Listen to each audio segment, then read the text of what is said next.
Hello बच्चों, welcome to our 100+ academy. मैं आपकी खुशी मैम आज आपके लिए लेकर आई हूँ क्लास 10 साइंस टेस्ट पेपर 1 का सॉल्यूशन, जिसमें हमारे फिजिक्स में सिलेबस था इलेक्ट्रिसिटी। सो लेट्स स्टार्ट बच्चों, and make sure you have your notebook and pen paper, जिससे आप क्या कर सको, मेरे साथ साथ अपना सॉल्यूशन चेक कर सको। ठीक है भाई? Okay, so first question is which of the following represents voltage? So सबसे पहले बच्चों voltage पढ़ के ही हमें फर्स्ट फॉर्मूला क्या आता है कि ma'am voltage is equal to W by Q, that is work done upon my charge, right? And you can see that in all 4 MCQs के जो options हैं, इन सब में work done तो है। इसका मतलब हमें distribute किसे करना है? मैम हमें distribute करना है Q को, that is your electric charge, right? Now you also know that electric current is the rate of flow of charge, that is Q by T, right? So from this formula, can I write Q is equal to IT? लिख सकते हैं ना भाई, Q is equal to IT। तो इसका मतलब V is equal to W as it is, and Q की जगह मैंने क्या रख दिया, I into T। अब जल्दी से ऑप्शंस में देखो कौन सा ऑप्शन है, first option, work done upon में current into time. So first option is a correct option, right? इस तरीके से अपने माइंड को देखना है कि भाई अगर सीधा फॉर्मूला तो नहीं पूछेंगे, ऑफ कोर्स थोड़ा सा तो ट्रिकी सी चीजें होगी ना, तो उस ट्रिकी सी चीजें को देखने के लिए आपको डिस्ट्रीब्यूट करना देखना है कि अच्छा Q is equal to IT होता है, W is equal to Q into V होता है। तो इस तरीके से जब आप रिलेशन बैठाओगे तो इजीली आपका वो आंसर करेक्ट हो जाएगा। ठीक है भाई? Now next question, question number 2, the resistance of an electrical instrument is 22 ओम। इसका मतलब बच्चों हमें R दे रखा है 22 ओम, ठीक है? वो 2.2 नहीं है, वो 22 ही है, 22 ohm, and potential difference V is equal to 220 volt. Now you have to find current, कि कितना करंट उस इलेक्ट्रिक इंस्ट्रूमेंट को मिल रहा है, इलेक्ट्रिकल इंस्ट्रूमेंट को मिल रहा है। तो चलो एक काम करो, ये वाला फॉर्मूला याद है सभी बच्चों को, V is equal to IR, कहाँ से आया मैम? ये आया Ohm's law, George Simon Ohm, याद है ना भाई? ओम्स लॉ इन्होंने दिया था, साइंटिस्ट का नाम था जॉर्ज साइमन ओम। तो ओम्स लॉ के according V is equal to IR होता है, आपको I निकालना है, तो आप क्या करोगे? Simply ma'am we will be doing V by R। तो V बताओ कितना है जरा? V है मैम हमारे पास 220 और R है मैम 20। कितना आंसर आ गया बच्चों? हमारे पास आ गया मैम 10, है ना भाई? कितना आ गया ma'am? 10 ampere is our answer. तो सबसे पहले बच्चों न्यूमेरिकल को ट्राई करने से पहले you always have to remember that you have to write given. ठीक है? सबसे पहले आपको गिवन लिखना है, then only you can proceed further, right? अब हमने गिवन लिखा और हमारा आंसर आ गया option number D, 10 ampere. Now next question बच्चों, suppose n electrons flow through a cross section of a conductor in time t। ठीक है भाई? If E be the charge, तो जल्दी से बता दो फॉर्मूला क्या हो जाएगा? I is equal to Q by T होता है। आपको मैंने बताया था according to quantization of charge Q is equal to NE होता है ना? Q is equal to NE होता है। तो अब यहाँ पे सीधा लिख सकते हैं NE by T, NE by T। जल्दी से करेक्ट रिलेशन ढूंढ लो, E by N no, NE by T is the correct relation, बाकी सब गलत है। ठीक है? Now question number 4, two resistors of resistance 2 ohm and 4 ohm when connected to a battery will have। तो ना ही आपको इस क्वेश्चन में बच्चों सीरीज दे रखा है, ना ही अभी पैरेलल दे रखा है। अभी आपको बस इतना सा बताया that you have only 2 resistors 2 ohm and 4 ohm। उसके बाद इन सब में से करेक्ट ऑप्शन क्या होगा? ठीक है, एक बार पढ़ लेते हैं। सबसे पहला है same current flowing through them when connected in parallel. क्या कभी भी पैरेलल में सेम करंट ड्रॉ होता है? नहीं, कभी भी नहीं होता। किस में होता है भाई करंट सेम ड्रॉ? हमेशा मैम होता है वो सीरीज में। ठीक है, अब नेक्स्ट पढ़ो, same current flowing through them when connected in series. बिल्कुल सही बात है कि सेम करंट फ्लो होगा। अभी अभी मैम ने बताया था कि सीरीज में हमेशा सेम करंट फ्लो होता है। क्यों? क्योंकि सीरीज में एक सीधी सी लाइन होती है, याद है ना कैसे इसका डायग्राम होता है? ऐसे देखो, अपने आप को डिस्ट्रीब्यूट करना पड़ रहा है क्या? नहीं, बट अगर मैंने ऐसा कुछ कर दिया,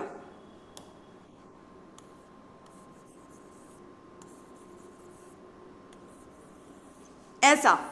अब करंट इधर जा रहा है, अब तो डिस्ट्रीब्यूट करना पड़ेगा ना, ऐसे ऐसे ऐसे। तो इसका मतलब मैम सीरीज में तो करंट का डिस्ट्रीब्यूशन नहीं हो रहा है, जो यहाँ पे आई होगा वो यहाँ पे भी होगा, यहाँ पे भी ऐसे ही करके जाएगा, राइट। तो the correct option is option number B. Now question number 5, short answer बच्चों था हमारा ये क्वेश्चन नंबर, अच्छा क्वेश्चन नंबर 5 अगेन हमारे पास एमसीक्यू ये 1 मार्क का। तो अभी तक क्वेश्चन नंबर 1 2 3 4 5 हमारे पास सारे के सारे एमसीक्यू हैं जो कि 1 मार्क है, ठीक है।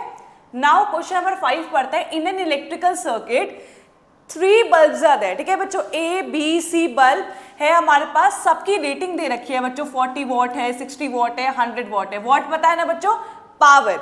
अच्छा एक और बच्चों बात ध्यान रखना कि पावर जो डिसिपिटेट होता है वो हमेशा डायरेक्टली प्रोपोर्शनल होता है हमारे ब्राइटनेस के।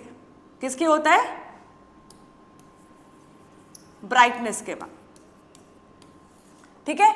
तो आप खुद देख लो, इसका मतलब ए बी और सी, सबसे अच्छा कौन चलेगा मैम, सी वाला 100 वॉट वाला बहुत अच्छा चलेगा मैम, उसके बाद बी और उसके बाद ए। तो इसमें से करेक्ट ऑप्शन क्या है, brightness of all the bulbs will be same, no. Brightness of bulb A will be the maximum, no.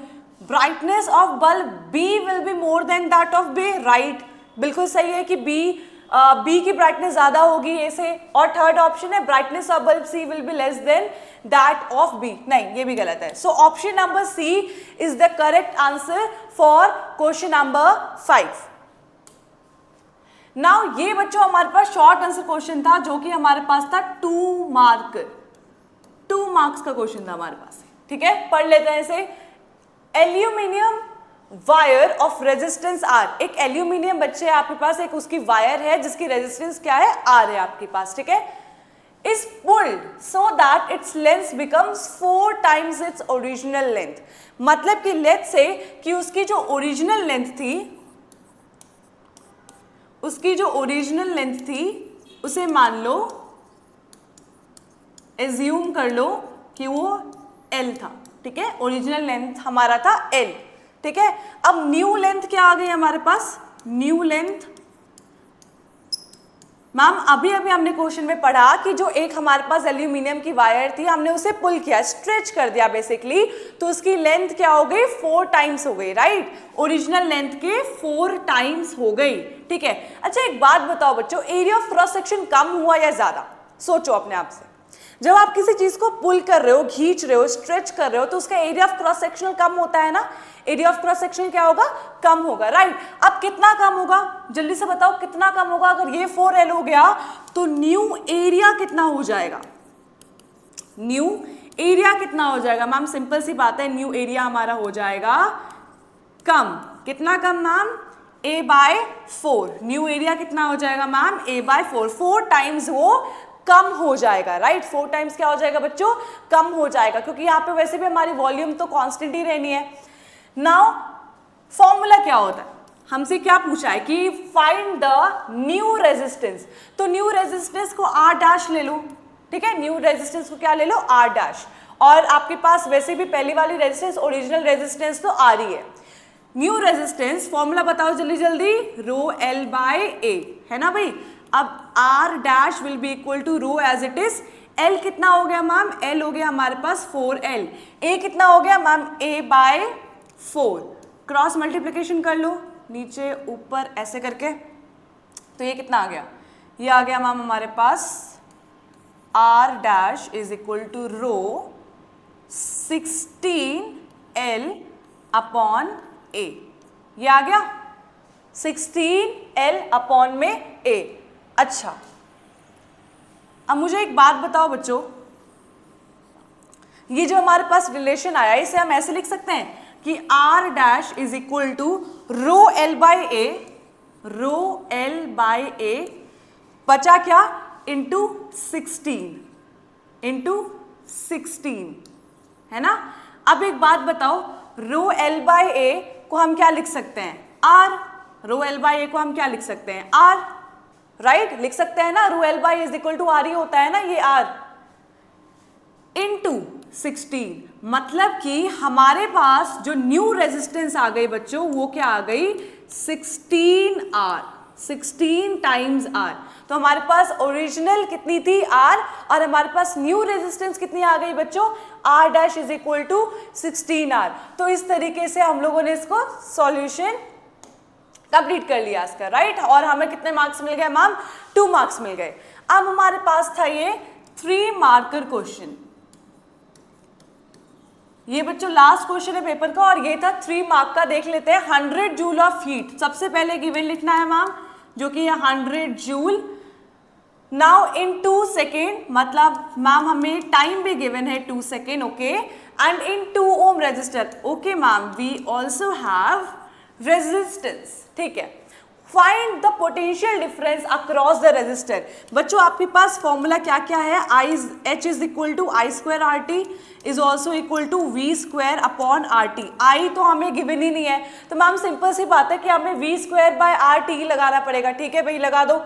अच्छा, तो अगर हमने ये वाला फॉर्मूला लगाया V square by R T,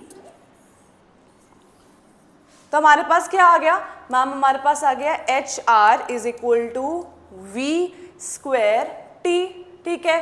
तो हमें वी निकालना है ना, तो सारे के सारे टर्म्स को इधर इधर रख दो, टी।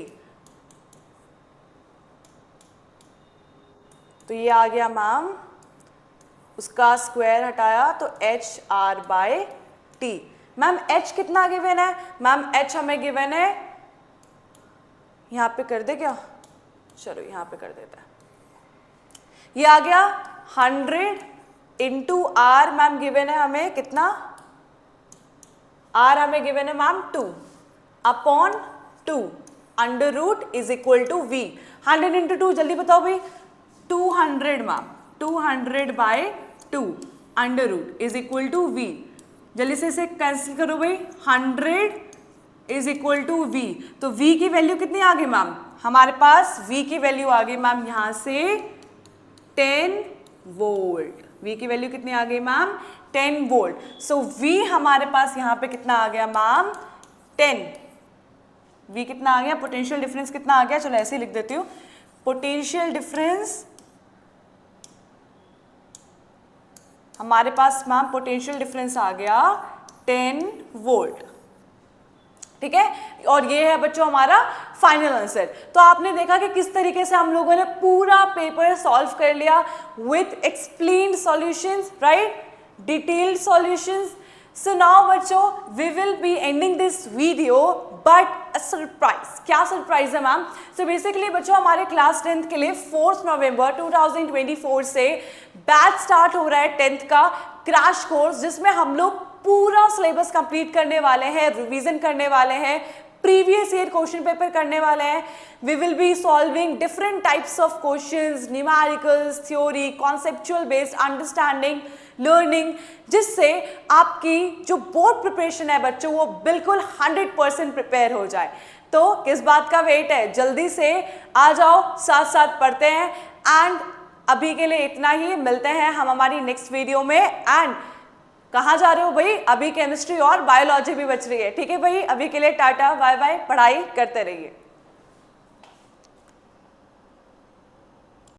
हेलो बच्चों, स्टार्ट करते हैं केमिस्ट्री सेक्शन को। तो पहला क्वेश्चन क्या है, पहला क्वेश्चन ये है, केमिकली रस्ट इस बेटा आयरन जब रिएक्ट करता है, ठीक है, आयरन जो Fe रिएक्ट करता है ऑक्सीजन से और वाटर से, तो क्या बना देता है, तो बना देता है बेटा ferric oxide. What is the formula of ferric oxide, Fe2O3 dot, ठीक है। और लेकिन ये रस्ट के साथ तो वाटर के मॉलिक्यूल भी इसमें ऐड हो जाएंगे, तो इसका आंसर क्या हो जाएगा, हाइड्रेटेड फेरिक ऑक्साइड। क्या हो जाएगा बेटा answer, hydrated ferric oxide. B option हो जाएगा केमिकली रस्ट क्या होगी। आगे बढ़ते हैं नेक्स्ट क्वेश्चन में। तो कंपोजिशन ऑफ एक्वा रेजिया, बेटा एक्वा रेजिया क्या होता है, 1 part of HNO3, 1 part HNO3 plus 3 part of HCl, और ये कंसंट्रेट फॉर्म में होना चाहिए। तो 1 part of HNO3, 3 part of, तो करेक्ट आंसर क्या हो जाएगा, सी ऑप्शन। देखो यहाँ पे HCl का जो पार्ट है वो 3 है और HNO3 का नाइट्रिक एसिड का जो पार्ट है वो 1 है। आगे बढ़ते हैं नेक्स्ट क्वेश्चन में। Metals are refined by using different method, which are following metals are refined by electrolytic refining. बेटा तो इलेक्ट्रोलिटिक इससे रिफाइनिंग से जो बहुत ज़्यादा क्या होते हैं, जैसे फॉलो किया मैंने एल्कली मेटल्स, तो ये बहुत रिएक्टिव है बेटा, तो एल्कली मेटल्स जो होते हैं वो इससे रिफाइन नहीं हो सकते। तो कौन रिफाइन हो सकते हैं? जो लेस रिएक्टिव होती है। फॉर एग्जांपल जैसे आपका हो गया गोल्ड, कॉपर, तो यहाँ पे ये लोग क्या इससे रिफाइन हो सकते हैं, बट एल्कली मेटल बहुत ज़्यादा हाईली रिएक्टिव होते हैं, तो फिर ये रिएक्ट इससे नहीं करते हैं। ठीक है, अब आगे बढ़ते हैं। नेक्स्ट क्वेश्चन क्या है बेटा? सेल्स में मैंने पढ़ा है कि एनोड, जो यहाँ पे इलेक्ट्रोलाइटिक सेल बात करेंगे, एनोड कैसा होता है? वो पॉजिटिव, और कैथोड कैसा होता है? वो निगेटिव होता है बेटा। तो सीधी सी बात है, कैथोड निगेटिव, एनोड पॉजिटिव, तो कौन सा ऑप्शन है? Positive charge anode, negative charge cathode. तो इसका करेक्ट आंसर क्या हो जाएगा? 3 और 4। ठीक है, नेक्स्ट क्वेश्चन में पढ़ते हैं बेटा। नेक्स्ट कह रहा the metal which is always present in amalgam. बेटा अमलगम का मतलब क्या होता है? Liquid ammonia. क्या होता है बेटा? किसी सॉल्यूशन के साथ अगर लिक्विड मर्करी, अमलगम बोल गया, लिक्विड मर्करी। ठीक है, मुंह से निकल गया बेटा। ठीक है, तो लिक्विड क्या हो जाएगा? मर्करी हो जाएगा। तो फॉर एग्जाम्पल अगर मुझे सोडियम अमलगम बोलना है तो सोडियम अमलगम क्या हो जाएगा? NaHG के साथ। अगर मुझे बोलना है सिल्वर अमलगम तो यहाँ पे सिल्वर किससे हो जाएगा? मर्करी के साथ। अगर मुझे बोलना है गोल्ड अमलगम तो इस तरह से इसका आंसर क्या हो जाएगा बेटा? मर्करी हो जाएगा। Correct answer is mercury. ठीक है, अभी नेक्स्ट क्वेश्चन पढ़ते हैं। एक कॉपर प्लेट बेटा, सीधी सी बात है, कॉपर जो है वो हाईली रिएक्टिव है। ठीक है, सिल्वर की कंपैरिजन में। तो अगर मैं तुमसे बोलूँ तो सिल्वर क्या करेगा? सिल्वर आगे, ठीक है, तो सिल्वर को क्या करना पड़ेगा? सिल्वर अपनी जगह से अपनी जगह को हट जाएगा और इस पे क्या आएगा? कॉपर प्लेट पे आके, ठीक है, वहां पे डिपॉजिट हो जाएगा। तो रिएक्शन क्या हो रही होगी? Copper plus 2AgNO3। ठीक है, इसका रिएक्शन हो रहा होगा सिल्वर नाइट्रेट, और फिर क्या हो जाएगा? क्योंकि यहाँ पे आपको पता है कॉपर की वैलेंसी, यहाँ पे सिल्वर की वैलेंसी 1 होती है, कॉपर की 2 होती है, तो फॉर्मूला क्या जाएगा? CuNO3 का होल ट्वाइस प्लस 2Ag। तो ये हो जाएगा। ठीक है, समझ गया? नेक्स्ट क्वेश्चन क्या है? Explain giving the example how highly reactive metals of this. तो सीधी सी बात है बेटा, अगर मैं आपसे एक नॉर्मल चीज़ पूछूं, ठीक है, कि अगर मैं आपसे एक क्वेश्चन पूछूं इस बात को कि बेटा ये क्वेश्चन कैसे होगा, तो आप मुझे कैसे बताओगे इस बात को? ठीक है, तो आप मुझे ऐसे ही बोलोगे ना कि सर अगर इस क्वेश्चन की बात करते हैं तो इस क्वेश्चन में कुछ नहीं करना बेटा, सीधी सी बात है, इस क्वेश्चन में एक्सप्लेन करना है। तो बेटा जितने भी क्या होते हैं, जैसे फॉर एग्जांपल जितने भी आपके वो होते हैं सॉल्ट, जो कि अपने किस स्टेट में होते हैं? मोल्टन स्टेट में होते हैं। कौन से स्टेट में होते हैं बेटा? मोल्टन स्टेट में होते हैं, या उनके ऑक्साइड भी ले सकते हैं। फॉर एग्जांपल मैंने NaCl ले लिया, ठीक है, तो 2NaCl, अब इसको मैंने इलेक्ट्रोलाइटिक रिफाइनिंग कराई जब मैंने इसकी, ठीक है, तो क्या हो जाएगा? 2Na प्लस कौन सी गैस बन जाएगी? क्लोरीन गैस बन जाएगी। अब सीधी सी बात है, इसको आगे कैसे करना है, क्योंकि आपको पता है कि सोडियम कैसा होता है? पॉजिटिव होता है, और Cl कैसा होता है? निगेटिव होता है, और एनोड मुझे पता है एनोड पॉजिटिव होता है, तो Cl एनोड पे चला जाएगा और ये कैथोड पे चला जाएगा। इस तरह से रिएक्टिविटी सीरीज के बेसिस पे पूरा का पूरा क्वेश्चन सॉल्व हो जाएंगे। थैंक यू बेटा। So now the turn for biology. सबसे पहले आपके पास क्वेश्चन है, slides of binary fission in amoeba and budding in yeast were given for observation to a group of students. Some of the observation reported by the group are given below. Okay, तो आपके पास 4 options हैं, उसमें से आपको क्या करना है? Statements choose करनी है। तो सबसे पहले क्या है? Cytokinesis was observed in the yeast cell. Cytokinesis हमने कहाँ पढ़ा था? देखो, साइटोकाइनेसिस और कैरियोकाइनेसिस, साइटो एंड कैरियोकाइनेसिस, ये दोनों हमने पढ़ी थी फिजन के अंदर। तो आपकी जो फर्स्ट स्टेटमेंट है वो हो गई गलत। सेकंड क्या है? A chain of buds were observe due to reproduction in amoeba. No, amoeba में तो क्या होता है? फिजन होता है, नई डॉटर सेल्स आपकी डायरेक्टली डिवाइड करके बनती है, वहाँ बर्ड्स जैसी कोई भी प्रोसेस नहीं होती है। तो सेकेंड स्टेटमेंट भी आपकी क्या हो गई? गलत। तो यही से आपका आंसर आ जाएगा। First and second statement wrong है, सेकंड गलत, फर्स्ट गलत, थर्ड। ठीक है, एक बार स्टेटमेंट और पढ़ लेते हैं। Single cell of amoeba and single cell of yeast were undergoing binary fission and budding. Yes, amoeba के अंदर क्या हो रहा है? फिजन, एंड यीस्ट के अंदर बर्डिंग। ठीक है, तो statement number third is correct. Fourth देखते हैं, elongated nucleus was dividing to form 2 daughter nuclei in amoeba. Okay, आपको याद होगा कि कुछ इस टाइप का आपके पास जब स्ट्रक्चर बन रहा होता है अमीबा के अंदर, ठीक है, तो इलोंगेटेड न्यूक्लियस, आपका न्यूक्लियस ही क्या होता है? इलोंगेट होता है, और सबसे पहले फिर न्यूक्लियस डिवाइड करता है, देन आपका क्या होता है? साइटोप्लाज्म डिवाइड करता है। तो इस क्वेश्चन का आंसर रहेगा third and fourth. Clear? Next question है, from the following diagram select the correct one showing stages of binary fission. देखो, आपने डायग्राम बनाया है, ये डायग्राम किसका है? Budding. And this is also for budding, ठीक है। तो fourth and first is wrong, answer will be C, fifth, second and third, ठीक है। सेकेंड, थर्ड एंड फिफ्थ, ये तीनों ही आपके स्टेजेस किसके हैं, बाइनरी फिजन की। क्लियर। चलिए नेक्स्ट क्वेश्चन देखते हैं।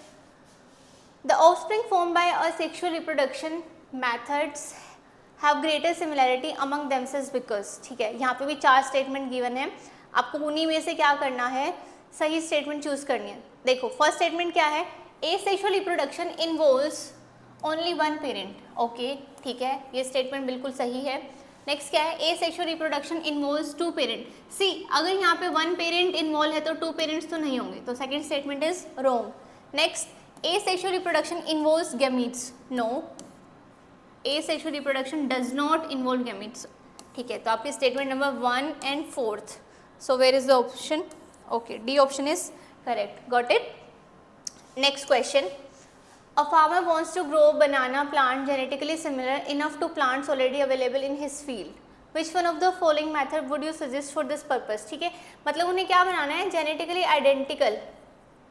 जेनेटिकली आइडेंटिकल प्लांट बनाना है बनाना का, ठीक है। तो यानी आपके पास वेरिएशन नहीं होनी चाहिए, तो आपको नॉर्मली एसेक्सुअल रिप्रोडक्शन अडोप्ट करना होगा। तो एसेक्सुअल रिप्रोडक्शन में जो प्लांट्स के लिए होगा तो वो आपके लिए स्पेसिफिकली कौन सा होगा, वेजिटेटिव प्रोपोगेशन, ठीक है। रीजनरेशन नहीं होगा, बडिंग नो, सेक्सुअल रिप्रोडक्शन नहीं होगा क्योंकि वहाँ वेरिएशंस आ जाएंगी, तो answer will be C, vegetative propagation. Next question, assertion reason का आ गया है, probability of survival of an organism produce through sexual reproduction is more than that of organism produce through asexual reproduction. Yes, जहाँ variations होंगी वहाँ पे chances आपके survival के क्या हो जाएंगे, इंक्रीज हो जाएंगे। देखो असर्शन आपका बिल्कुल ट्रू है। रीजन देखते हैं, variations provide advantages to individuals for survival, okay, ठीक है। आपके पास ए भी करेक्ट है, आर भी करेक्ट है, एंड यस कहीं ना कहीं आपका जो एक्सप्लेनेशन है वो क्लियर है। तो हम कौन से ऑप्शन के साथ जाएंगे, both A and R are true and R is the correct explanation of A, got it, ठीक है। वैसे कुछ बच्चों के लिए कॉन्ट्रोवर्शियल हो सकती है क्योंकि जो आपकी वेरिएशंस हैं वो सिर्फ एडवांटेजेस हो ऐसा बिल्कुल भी ज़रूरी नहीं है, बट येस यहाँ इसके अकॉर्डिंग आपका आंसर क्या रहेगा, ए रहेगा। Clear, okay. List 4 modes of asexual reproduction other than fission in the living organisms, ठीक है। तो इसमें आप कौन कौन से बता सकते हैं, फ्रेगमेंटेशन, ठीक है। फ्रेगमेंटेशन में बेसिकली क्या होता है, जो फिलामेंटस बॉडी होती है वो किस में ब्रेक हो जाती है आपकी, मेनली फ्रेगमेंट्स या फिर फिलामेंट्स में, ठीक है। Filamentous body divides into fragments and each fragment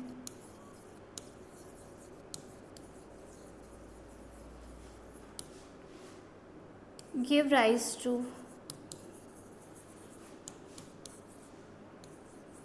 an individual, ठीक है। 2 मार्क्स के अकॉर्डिंग आप इतना ही डिफाइन कर सकते हैं। सेकंड आप लिख सकते हैं बडिंग, ठीक है। A bird like outgrowth arises at the bottom of parent, इसको हम आगे कंटिन्यू करते हैं, parent body when the bud grow and become fully mature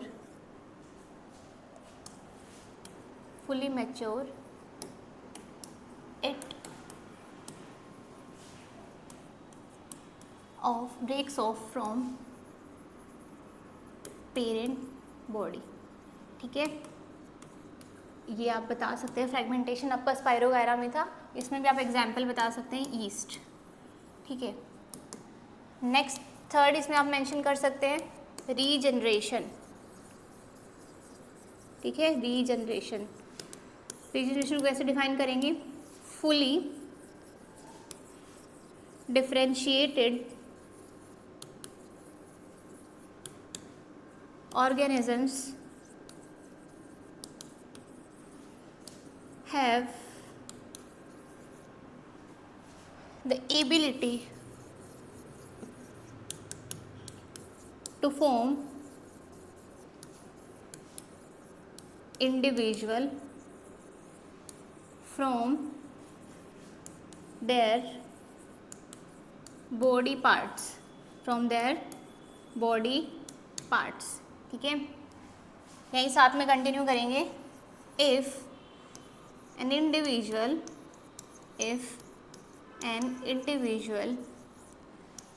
accidentally cut or broken,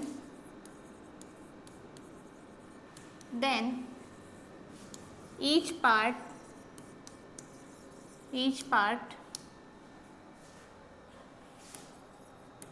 will form separate organism। Clear? इसमें आप plan area का example बता सकते हैं। ठीक है, plan area example. Next vegetative propagation, fourth one, propagation. We can develop new plant from the vegetative parts of plants such as root, shoot and leaves without involvement of आगे continue करेंगे reproductive structures.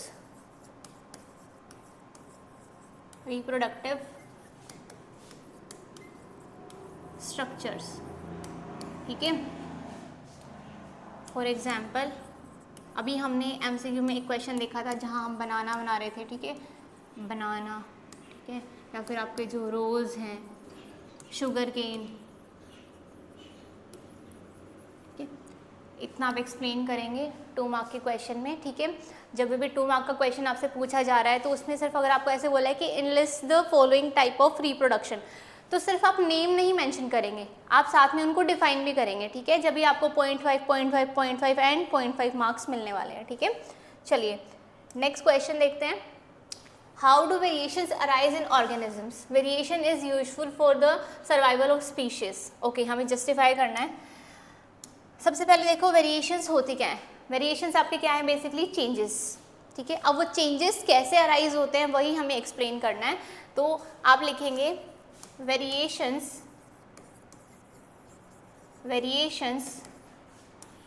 Arise in organisms because of inaccuracies during DNA replication at the time of sexual reproduction, in which gametes of two different parents fuse to form zygote. ठीक है, basically क्या बोला गया है कि 50% जो आपका डीएनए है वो कहाँ से आ रहा है, फादर से, 50% मदर से. ठीक है, जब वो फ्यूज़ कर रहे होंगे तो उस टाइम पे 50-50 है ना, दोनों में से कोई ना कोई पोर्शन आपके पास क्या आ रहा है, जाइगोट में आ रहा है. तो जब उससे पहले जब रेप्लिकेशन हुआ होगा फ्यूजन से पहले, तो उस टाइम आपके पास क्या अराइज होंगे, कुछ इनएक्यूरेसीज. ठीक है, इनएक्यूरेसीज अराइज होंगी या फिर आपके कुछ एरर्स. ठीक है, मैं इसको ठीक कर देती हूँ.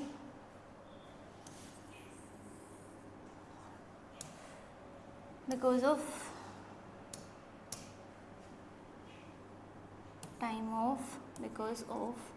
एरर्स.